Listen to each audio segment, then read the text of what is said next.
Thank you to our partners at Compleat Kidz for partnering with our platform and sponsoring this episode. Compleat Kidz is a Gaston County born and Belmont headquartered organization that specializes in behavioral, occupational, physical, and speech therapy for children. So if you're someone who's actually wanting to continue or begin your career in children's therapeutics, and we have opportunities for you at Compleat Kidz. There are careers right now for you to explore, from getting started all the way to a board certified behavioral analyst and everything in between, and being able to not only give back to the next generation of children, but continue to call Belmont your home.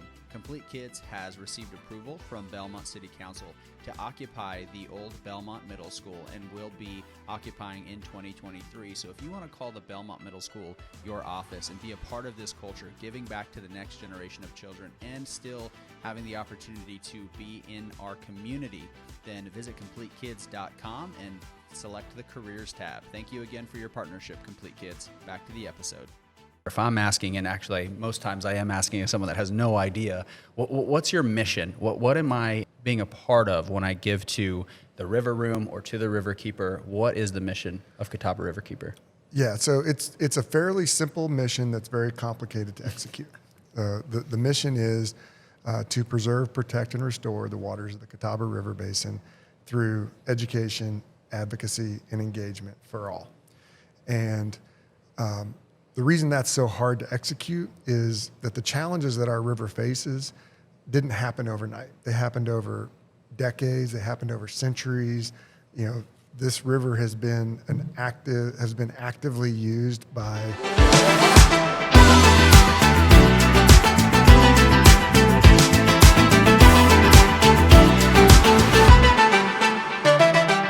Welcome back to the Building Belmont podcast. If you're watching on YouTube, you obviously see where we're at. We have some nice cold beers here, courtesy of the River Room, and we are today going to learn about the Catawba Riverkeeper. Founded in 1997 and now headquartered here in McAdenville, it has had a profound impact on Gaston County and beyond, truly. And this is the Building Belmont podcast. And if you are in Belmont for a week, you're going to hear about the Catawba Riverkeeper. And so I'm glad to be able to make a connection today. And we have the man himself, John Searby, the executive director of the Catawba Riverkeeper, joining us to tell us about the history, a little bit about himself, and what you all are doing to preserve our community beyond Belmont and even beyond Gaston County. So John, thank you for joining us on the podcast today. How did you come to be a part of the Catawba Riverkeeper?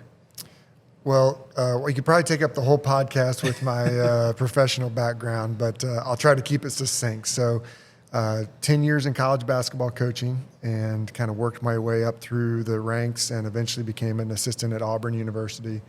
And like all good basketball coaches, if you don't win enough games, you're going to get fired. And we didn't win enough games and got fired, and I had a 1-year-old at the time, and the head coaches get these big buyouts and paydays.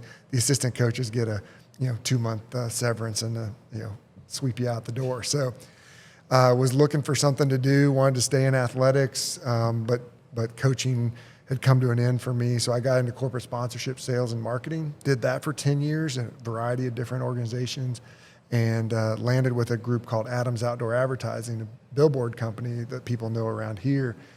They transferred me here in 2011 to be the local sales manager and run the market here.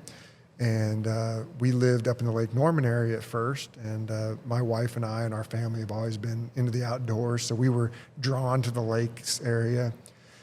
In 2016, we decided we wanted to live on the water, and so we moved to Belmont and bought a place on Lake Wiley. And one of the first things we did was join Catawba Riverkeeper as members. Felt like we need to do something to give back and to help protect this asset that is now in our front yard. And so I told our board when I was interviewed, like, I was the worst member you can imagine. I wrote my check every year, maybe showed up at a volunteer event occasionally, but I really was not terribly engaged. But they sent out an email in January of 2019 saying they were looking for an executive director. And the things they were looking for were somebody who had experience leading a team, somebody who had experience with external affairs and working with corporate partners and the sales side and fundraising side of a nonprofit. And I was really kind of done with the corporate world at the time. I was tired of putting a suit and tie on every day and driving into uptown and fighting traffic. And so my wife actually saw the email first and handed me the phone and said, I'm tired of you complaining about your job. Why don't you do something to get your personal passions and your professional life more in line? And so took the leap of faith, threw my hat in the ring, had no nonprofit experience at all, but I told the board, I don't know how to run a nonprofit, but I've run several successful for-profit groups. I've run successful teams. And so, if you'll trust me to run this organization like a for-profit or like a basketball team, I think we can do some cool things. And I think they saw my passion for the water and making sure that it was there for my kids to enjoy. And they decided that I was the right fit. So April of 2019, I started as executive director here at Catawba Riverkeeper. Wow. Well, I know that you obviously, we already had conversations. You've given me a tour around the awesome facility here. And if you're not watching on YouTube, you definitely are going to want to see this. Or even better, just come and visit the River Room. So I want to ask you, because of your background and your experience, in my role, and I shared a little bit about that, I work with some nonprofits, and nonprofits treat themselves like, we should always be dead broke and not growing, right? Nonprofit is a benefit, a tax filing status because of your mission, but it doesn't mean you should not be driving margin and growth. And, you are an organization, you should be more on purpose. So, nonprofits often treat themselves like that means no profit, right? Like we literally should not be growing. So what are some of the benefits that you've seen in your background in the corporate space that help to benefit Catawba Riverkeeper now, being able to bring those things? Obviously the board agreed, hey, we want someone that can run a team. We want someone with that background. We see the benefit in that. What are some of the benefits you feel like you've brought to the organization because of your background? I think breaking that mindset that a nonprofit has to always be broke. That was a big change. Thinking about it's okay to be profitable, because what we give our profits back to is the mission. Yeah. And so, we talk about, like, if we're profitable, the water is what benefits. Not an owner of a business, not a board of directors. Our board of directors, all volunteers. We reinvest in the organization. We reinvest in our people. We grow the number of people working in the organization. And so what ultimately benefits is our mission, which is to preserve and protect and restore the waters of the Catawba River Basin. And we do that, through education, through engagement, through advocacy. Well, those three things take people. You have to have educators, you have to have people that get you out on the water and engage you with the water, and you have to have advocates. You have to have people working in policy. You have to have scientists working on the hard science behind the advocacy that you're doing. So our mindset is to be as profitable as we possibly can, just like any for-profit business. And what we've done, what COVID taught every business, but in particular taught nonprofits, is if you are not diverse in the way the money's coming to you, you are at risk. So, some nonprofits during COVID couldn't execute their mission at all because it was totally dependent on being face-to-face. They were so visitor-driven that was a real key to them. Other nonprofits lost a huge donor base because their donors freaked out and pulled in tight. Other nonprofits gained donor base. We happened to be one of those ones that during COVID, there was one thing that people could do other than sit in their house, and that's go outside into parks and greenways and on the river and take their family out on a boat. And so we saw a huge increase in membership during COVID. And we were fortunate that we were ready to take advantage of that heightened awareness because we had spent money in 2019 and early 2020 on rebranding our organization, on starting the move from uptown Charlotte out to Gaston County and being on the banks of the river. We had really started to lean into the marketing of the organization and understanding that we need to spend money on marketing if we were going to do, if we were going to be successful. So all the things that nonprofits sometimes ignore and forget about because they're quote unquote nonprofit. Right. When I took over, we leaned into that stuff. And I was fortunate the board was supportive of that and saw where the end game was. And we're sitting in, one piece of the end game, and we had just approved a 5-year strategic plan. Literally the March meeting of our board in 2020 was the first board meeting scheduled after the approval of the plan. So January board meeting, we approved the 5-year strategic plan. It had all these big visions. And then on March, I think 25th or something, 5 days after COVID kicked in locally, we had our next board meeting. And of course, everybody was like, well, what are we going to do? We just approved this 5-year strategic plan that's been totally blown up. And one of our board members in particular stepped up and said, no, we're going to do this. Like, everybody else is going to cave. They're all going to, retreat into their corner and hope for the best. Let's just do it. Let's go for it. Let's try to raise the money. Let's try to find the partners. Let's try to execute on these things that we all agree are good ideas for the organization. Yeah. And their tenacity and their courage to do that really is what kind of inspired our staff. And we've grown from 4 employees to 14 employees over the last 3 years. Wow, congratulations. So definitely tangible examples as to how your experience and your background actually brought in amazing growth to the organization. And then, of course, back into the mission, which helps to serve all of us in, again, Gaston County and beyond. So with that, what is the mission of Catawba Riverkeeper? If I'm asking, and actually most times I am asking as someone that has no idea, what's your mission? What am I being a part of when I give to the River Room or to the Riverkeeper? What is the mission of Catawba Riverkeeper? Yeah, so it's a fairly simple mission that's very complicated to execute. The mission is to preserve, protect, and restore the waters of the Catawba River Basin through education, advocacy, and engagement for all. And the reason that's so hard to execute is that the challenges that our river faces didn't happen overnight. They happened over decades. They happened over centuries.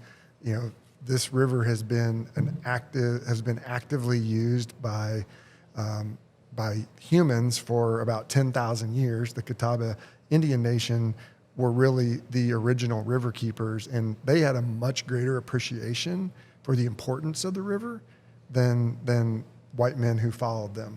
And so, for the first 8,900 years that this river had inhabitants on its banks, it was well cared for because it was such a vital part of the Catawba Indians' culture. It still is a part of their culture. It is in all of their religious ceremonies. It's in everything that they teach young people about, how to conserve the natural resources. But white men came to this river, the banks of this river, about 280 years ago, and it's never been the same. And it's been harnessed for all kinds of industrial uses. It's today it is considered the hardest working river in America. Because there's more electricity generated per mile by this river than any other river in the United States. We have 11 hydroelectric dams. We have 3 coal-fired power plants and 2 nuclear power plants generating electricity for about 4 million people. And this seems like a big river basin, but in the world of river basins, it's tiny. It's 5,000 square miles, and we're generating that much electricity. So those challenges didn't happen overnight. They happened, when this became a mill area and the textile mills were using the river to generate electricity. They were also dumping dyes out the back door and polluting the river. Some out of ignorance and some out of just convenience. Yeah. So in the last 50 years since the Clean Water Act was passed in 1972, we finally, as a country, had a recognition that water is a natural resource that is precious and is not irreplaceable, And so our organization was founded 25 years ago, and our founders really had a vision of having a full basin view from the mountains to the Congaree National Park in South Carolina is our basin stretch, and to be an on-the-water advocate. So our organization, really, that's how we do our work. We have an office in Morganton, North Carolina, here in McAdenville, and one in Fort Lawn, South Carolina. We have a presence on Lake Norman, the largest lake in the basin. We have presence in Charlotte, the largest, metro area in the basin. And we're on the water. We have monitoring boats everywhere. We're out kayaking all the time. I spend 2 or 3 days a week on the water in some way, shape, or form.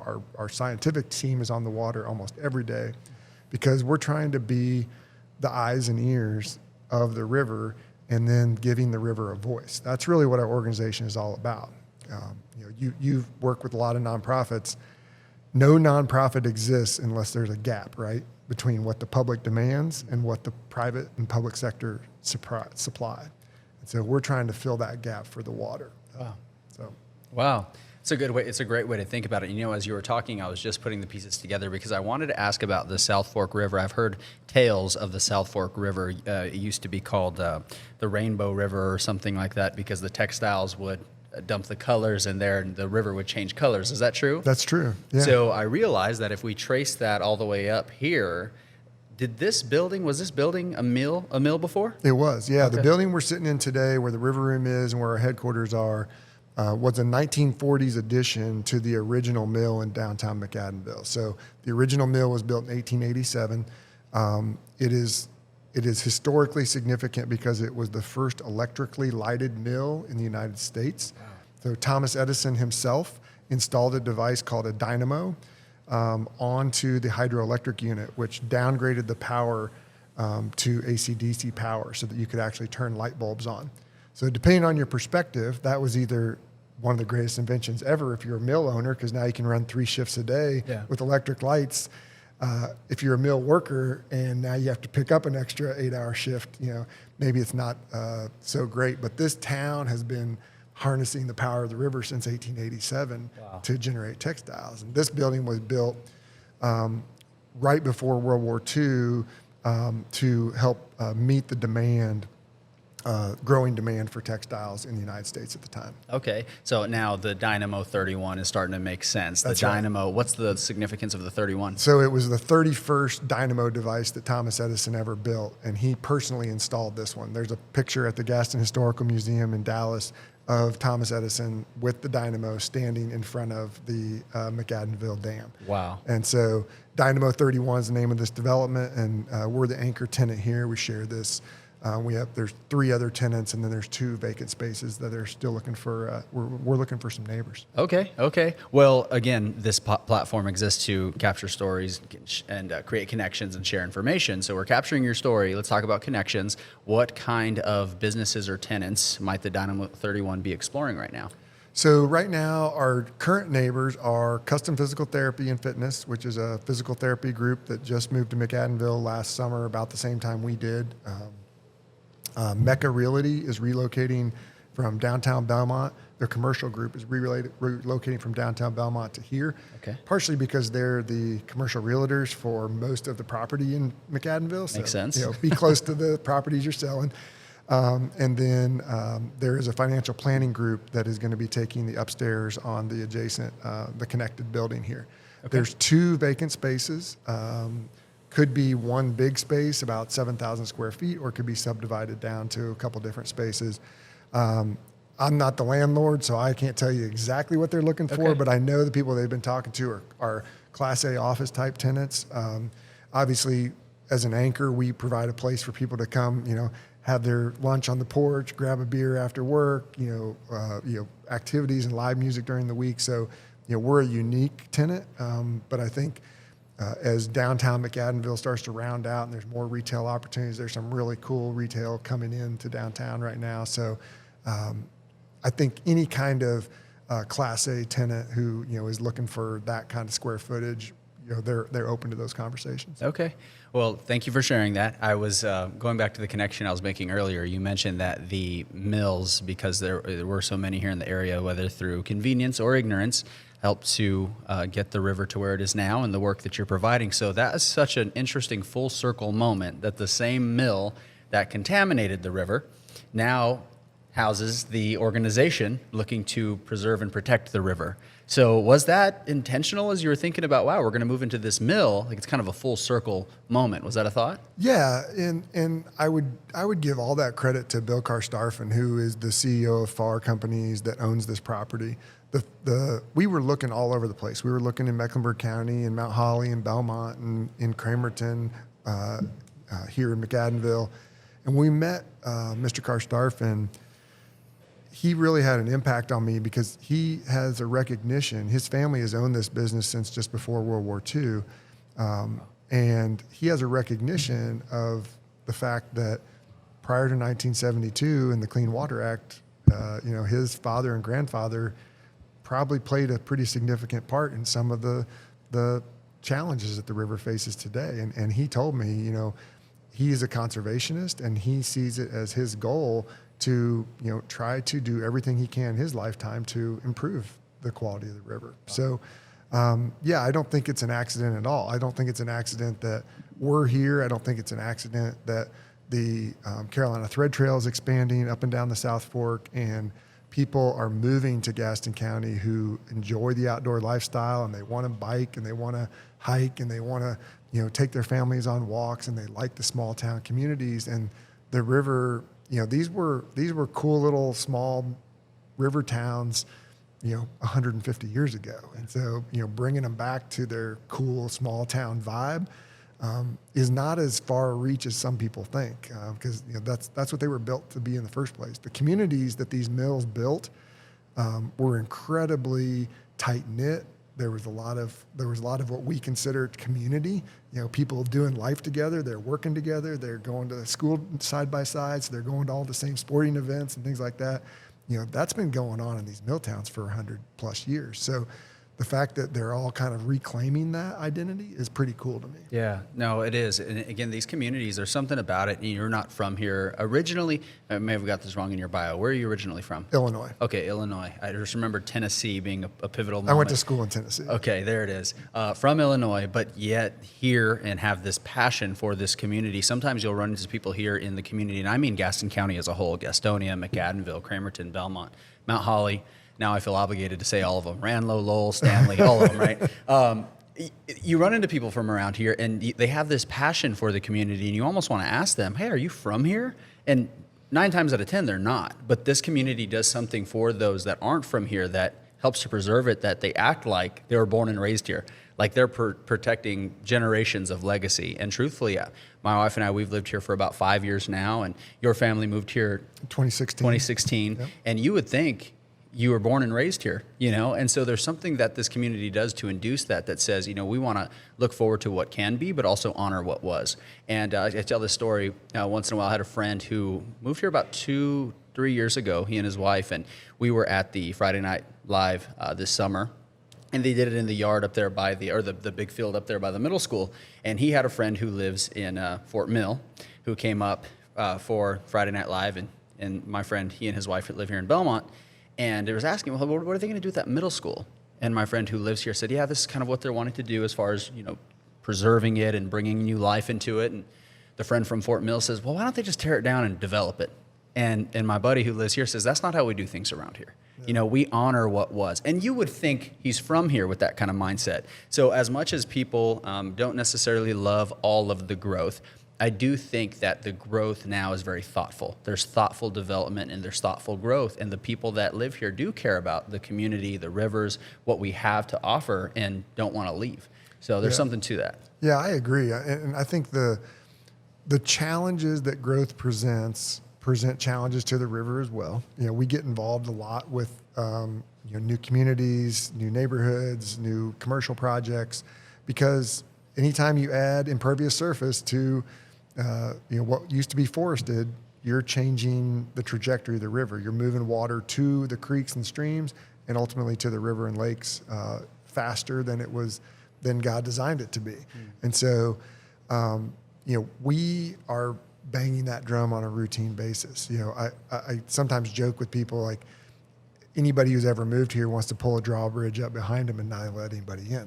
But so true. The same reason you love it here is the same reason why everybody else wants to move here too. So how do we balance that? How do we keep the kind of intent and the core of what is great about Gaston County without damaging it for the future, and for the people who might want to move here 5 years from now or 10 years from now. And that's a delicate balance. You have to be thoughtful. And one of the ways that you can be thoughtful is reusing existing spaces. One of the very first projects I ever got involved in when I became executive director was the Chronicle Mill. I met John Church at a economic development meeting, and he came up to me and said, hey, I'm trying to get some grant funding from the city of Belmont, and wondered if you might be willing to talk to me about some things that we could do for water quality that would help preserve the river. And we sat down and talked, and he told me about the plans of bringing it up to code, making it capturing their runoff and things like that that they aren't required to do by law, but kind of goes above and beyond. Yeah. And so, we wrote a letter of support for that project, and that really kind of was our first opportunity to tell these communities how important adaptive reuse is. And so to be a part of a really cool adaptive reuse project ourselves, which, is on the banks of a pond here in McAdenville that they're doing like massive renovation to be able to make it a more functional pond, to make it better capture stormwater and protect the South Fork, which is only, 100 yards away from the end of this pond. So, being a part of an adaptive use project as a tenant and, and paying the bills on something like this, I have a different appreciation. But I think that helps me in conversations with other landowners and developers to be able to say, look, I know it's a little harder and I know it's a little more expensive than going and finding an empty, green forest and cutting it down and building a huge warehouse. Yeah. But we've got lots of old mills in Gaston County that are just begging for a new life. Yes. Well, this is the first time that I got to be here at the River Room, and I've been meaning to visit. I'm glad that I finally had a chance to. And I'm telling you guys, if you have not made your way over here yet, this is an awesome place to come and hang out and have a drink overlooking the pond and the geese and the river. And we actually have some really great brews. I want you to share a little bit more about these, actually. But before that, tell me about this business model, because as a nonprofit, I love nonprofits that will adopt business or other funding mechanisms to help to drive the support. But the bar specifically, and I do believe you have multiple locations that mirror the same model. So when was that introduced? And just tell me why. I love it. Personally, we're having a drink here now, and I enjoy that. But why was that adopted as the strategy? Well, a lot of people ask me that, and, I think they expect me just to say something passe like, well, don't you want to run a bar too? Which that is a part of it. I love having a bar in our office and having it be a place we can come grab a beer right after work and not even have to leave. But if you think about it, it's probably the thing that we could do that is most connected to our mission that is in the traditional quote unquote for-profit space.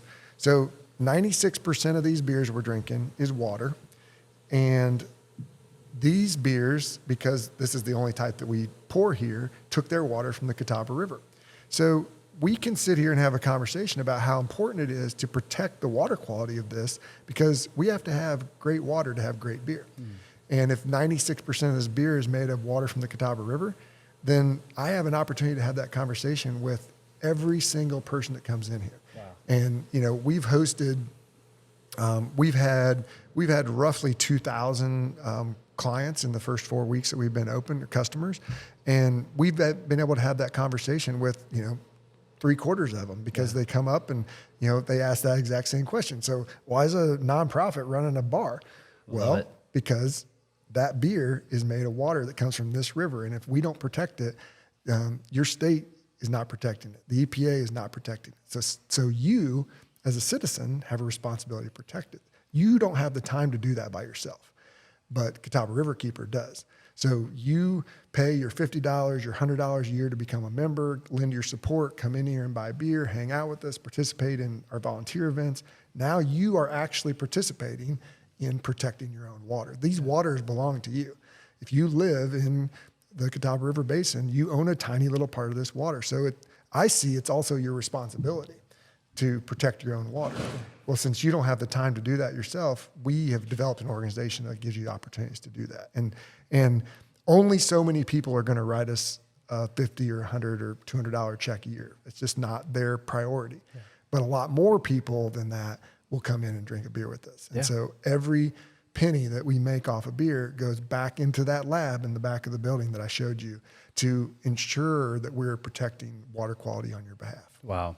So drink responsibly, but if you needed an excuse to go out and grab a beer, I haven't heard a better one. That's awesome how it's connected to the cause. And so every beer listed here pulls water from the Catawba. Yeah, there's 96 breweries right now in the Catawba River and growing. Seems like every week there's new ones. I have to go and check my list all the time. But as of last week, there were 96 breweries that pull their water from the Catawba.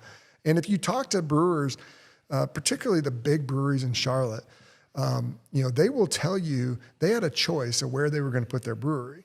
And part of the reason they choose this region is because they have a great raw product to work with. They don't have to do a ton of treatment, so it cuts their costs down, allows them to brew at a lower price point. When you're doing it on a massive scale, every penny you can save on processing and treatment of your water is going to help your profit margin on the back end. So, we have great water here that our municipalities work through, but they have to have great, pure product to start with. Yeah. And so, we're trying to make sure that the threats that are emerging, things that we don't think about every day, that, PFAS and microplastics and things that you might hear once in a while, we're out there making sure that we're monitoring for those. And if we see them, that we're addressing the root cause. Okay. So protect your river, protect your beer. That's right. We actually just ordered some shirts that say, great beer needs great water. Oh, I love that. Count me in. I want one of those shirts. And next time that I'm around here, I'll definitely make sure to wear that. So I love it as a model. And again, being able to, it's a far cry from your corporate background, by the way. You literally have a bar in your office. Congratulations to you. It's everybody's dream, right? They want a ping pong table and a bar. Like, yes. All the West Coast tech companies, like, I feel like, I joke about this, but it is a recruiting advantage for us over other nonprofits. Like, this is a pretty cool place to work. Yeah. You can hang out and, I never thought I had to write a HR rule about drinking at work because we have a bar right here, but we did have to do that earlier this year. So what's the rule, like 4 p.m.? Yeah, our rule is pretty simple. So you have to decide when your work day is done, and that's when your drinking day can start. No emails once you have poured your first pint. Let's keep the emails to the professional time. That's wise. It's incredibly wise. Well, I enjoy that. By the way, someone listening probably thought, all right, is John hiring? Which, again, creating connections. Are there any needs for any hiring that you have right now? We are hiring. We're always hiring bartenders and bar backs, okay. Especially with Christmas time coming up. We're about to get inundated with 500,000 people driving through this town for Christmas lights. Sure. So if you're interested in pouring beer for a good cause, definitely come our way. We do have a position open right now, South Fork Watershed Manager. So this is our scientists that focus specifically on this area, and they will live, work, and breathe the South Fork River, which is what runs right through Gaston County. Okay, and they have to be a scientist. It would be very helpful. Okay. Yeah, they won't get the job if they're not a biologist. Yeah, I was going to say, I don't know many scientists, but someone out there is listening. I know right now, and they're saying, well, I need to get in contact with John. But the thing about this is that, all of these episodes are what we'd say in the digital space, evergreen. Yeah. This will last forever, and it's never going to, it doesn't have an expiration date. So someone may be listening to this 5 years from now, 10 years from now, 15 years from now, and be looking back to, this history and the River Room opening. Well, it just was recent when this opened, correct? Yeah, we've been open 4 weeks. Okay, so 4 weeks, perfect timing, and saying, wow, I want to continue to be a part of that. So it's timeless. And I know that as you're growing, you are at 14 employees now. Under your leadership, I have no doubt that you're going to continue to grow your impact, in turn, continue to grow your margin and grow your employee base. So whether he's hiring a scientist at the time you're watching this or not, reach out to John. I'm sure there's going to be opportunity.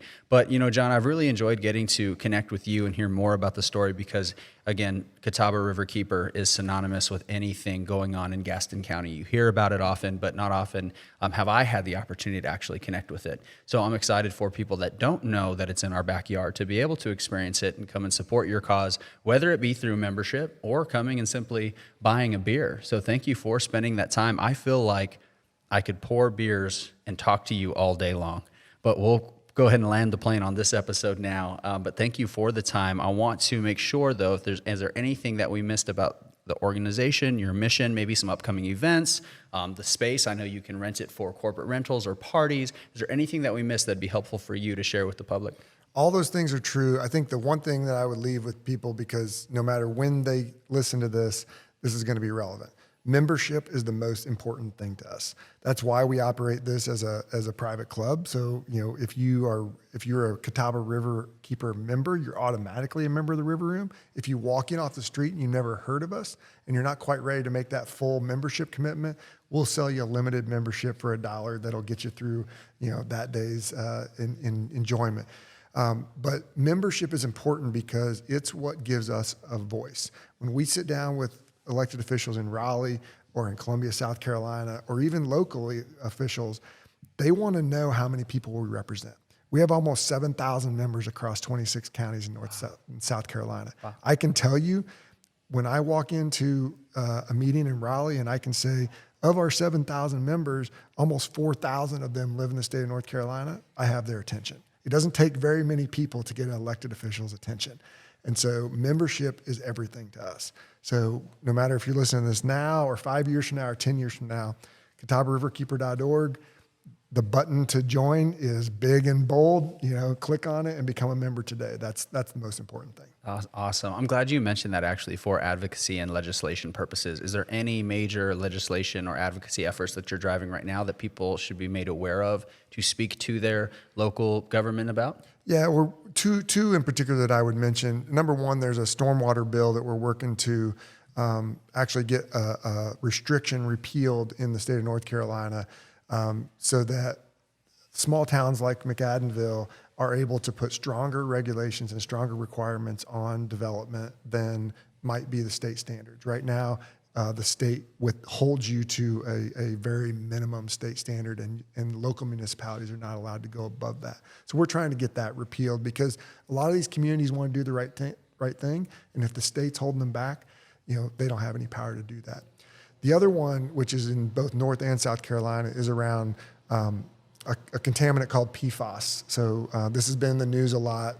In Wilmington, they had a big challenge with this. This is the chemical that you find in Teflon and Gore-Tex and a lot of things that are fire retardant and water repellent. And it's a chemical that never breaks down ever in water. And so being able to require companies who use those products to have to manage those products before they discharge them into the rivers, which become our drinking water reservoirs, is something that we're working on statewide, both in North and South Carolina, to try to raise the standards so that, we're not trying to shut these chemical companies down. We all love our Teflon pans. What we're trying to get them to do is have to be thoughtful and manage their own waste before they discharge it into our waterways. Wow. Okay. Well, thank you for sharing that. Very, very helpful again to see what kind of action on the advocacy side is taking place to help to be some of it preventative, but also proactive on the legislation level. So thank you for sharing that. And thank you again for joining us. I'm sure this will be the first of many times that we'll have you on to talk about your efforts and what you all are doing. So please continue to think of Building Belmont as a resource for you and for your efforts and for your mission, because I believe in it. And again, there's a certain heart to preserve what we have here, while also thinking about what can be in the future. So thank you for having me. Thank you also for the beer. Oh, one final note. This beer here, the Hillman Beer ESB. I want to mention this. This is the only place. John, go ahead. I don't want to steal your thunder. This beer here, very special. Hillman Beer, made in Old Fort, North Carolina, the northernmost brewery in our river basin. They won a gold medal at Great American Beer Fest. We are the only place in the whole Charlotte region that you can get that beer, because they don't distribute. They distribute to Asheville, not this direction yet. So, get out here and try it out. We actually go physically pick up a keg every single week from Hillman Beer in Old Fort and drive it down here so that our friends here locally can enjoy that beer, because that is an awesome beer. It is. And I had to try it myself, and it is amazing. So come and enjoy it. It's the only place in the Charlotte area that you can enjoy it. And I love that, again, because that exclusivity is going to drive someone to come and try it, and of course then support the river. So just awesome business, man. Who would have thought a corporate guy like you would come into a nonprofit and change the world? But I'm thankful that you did. I'm thankful for what you're doing. So thank you all for joining us on another episode of the Building Belmont podcast. Please get involved with the Catawba Riverkeeper via membership. Membership drives everything. But of course, if not that, then you now have an awesome excuse to come through and grab a beer. So cheers to the Catawba Riverkeeper, and cheers to you guys. Thank you.